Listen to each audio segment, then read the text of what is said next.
Ouija boards! Dun dun dun! I'm going to make an awesome one using wood and resin, and I will show you how. But now before you comment warning me to watch out for the evils I'm about to bring down upon myself, we'll pause for a moment of critical thinking. Ouija boards, or as they were once called, talking boards or spirit boards, have been around since the mid-19th century when spiritualism became popular. An entrepreneurial businessman patented the board as Ouija in 1891, and it soon became a cultural staple, selling millions of boards at $1.50 each, and was a bit of intriguing and escapist Friday night fun amid a tumultuous world. It didn't become a worrisome source of evil until the 1980s, when the satanic panic ran through America. Movies depicting hapless victims becoming possessed or stalked by murderous spirits after using the Ouija board only added fuel to the fire. People are warned to only use the board safely and using respect and caution, lest you unintentionally invite demons to take up residence in your abode. First of all, there is no evidence that ghosts or demons even exist at all, so that is enough for me to not worry about such scary talk. But then why does the planchette appear to move of its own volition, you may ask? That is simply attributed to something that is a result of a long understood scientific process in our subconscious known as the ideometer effect. So yes, you and your friends are moving the planchette to spell out words even if you don't think you are purposefully doing so. If you don't believe me, you can test this by blindfolding all participants and try the board again. Either record the results or have someone else observe. And I guarantee you that the results will be gibberish. So now that we know that there's nothing to fear, let's get cracking. So first step is to cut out the Ouija board. So I've adhered this template onto a piece of 1/4-inch Baltic birch with some blue tape, and then the template on top of that with some spray glue and some clear tape on top of that. Put some holes into each of the numbers and letters, and I'm going to hop on the scroll saw and cut those out. I'm not going to cut out the corners though, because I have other plans for that, which you'll see later. But for now, let's get cutting.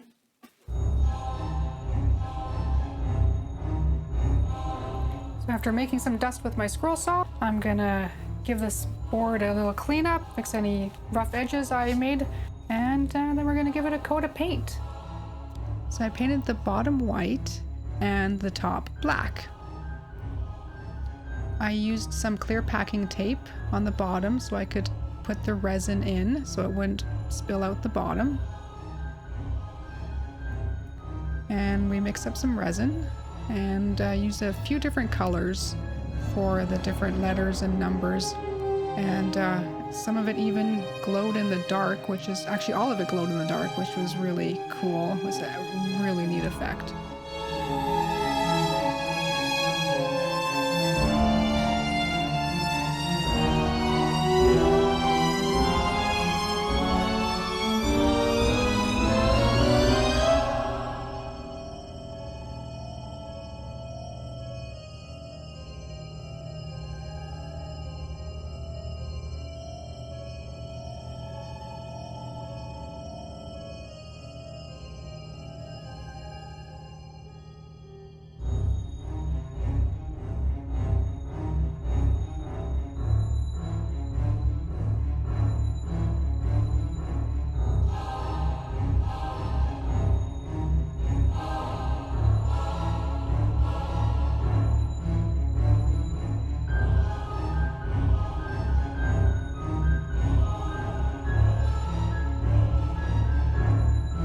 So here's what it looks like after the resin is all cured.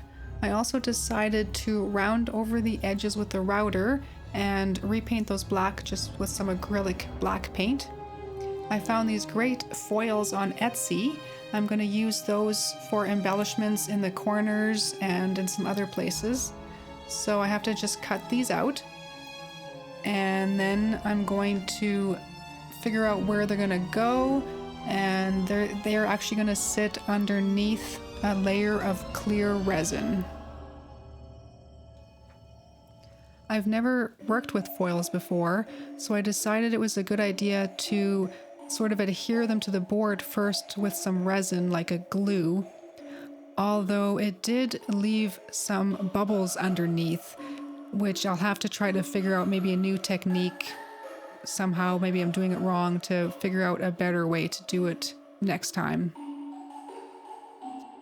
And now I just pour on the top layer of resin.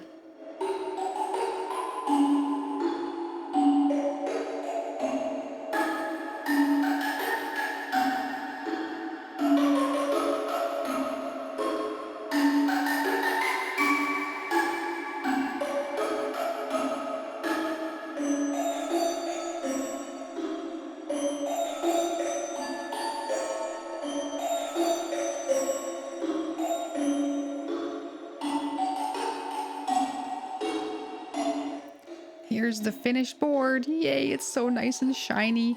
Although some of the gold did flake off the foils and left little sparkles everywhere, but that's okay. And the Ouija board won't be complete without its faithful companion, the planchette. So let's go ahead and make that next.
Here's the finished planchette. It actually worked out really nicely, except for that little window that I put the clear resin in. For some reason was really full of micro bubbles, so I ended up cutting that out in the end after all. I found these spooky looking awesome feet on Amazon. The reason I painted the bottom white at the beginning was because I wanted to add this LED strip of lights on the bottom, which makes a really nice ambiance from an underglow and also enhances the glow in the dark feature as well. It's powered by a standard 5-volt USB charger, and I made 2 cables, a long one to plug into a wall charger and this short one so I can plug it into a power bank, then tuck the power bank under the board to get a clean wireless look.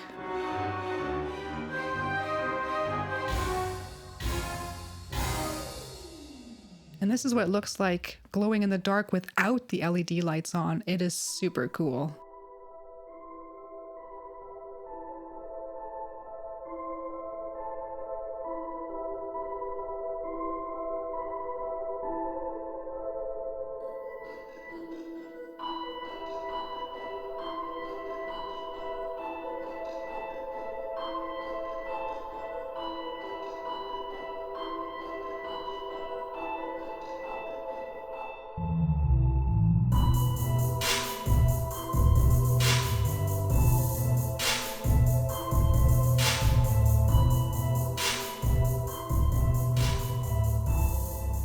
The only thing left to do now is test it out. Recording? You getting this? Oh, this is so cool. Okay, let's so let's try. Okay. I'm going to try summoning. We're summoning spirits. Spirits. Are there any spirits in the room? Oh my god, it's moving. Oh my god. Are you doing that? I'm not doing that. I'm not doing that. I'm not doing that. What's Holy, this is freaking me out, man. D.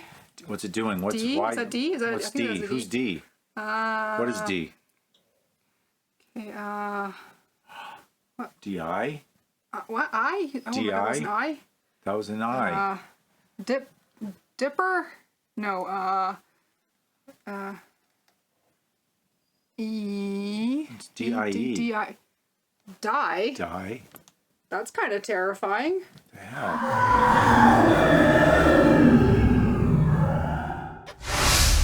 What was that? Did you hear that? Did you hear that? Did you get that? What was that? Oh my god. Does this thing work? I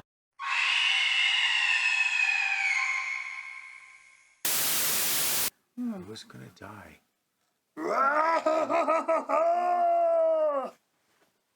Did you hear something? Oh my god. Was it supposed to be?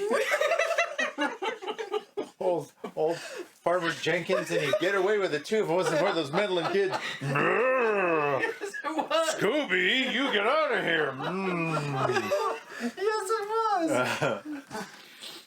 I got another one in me.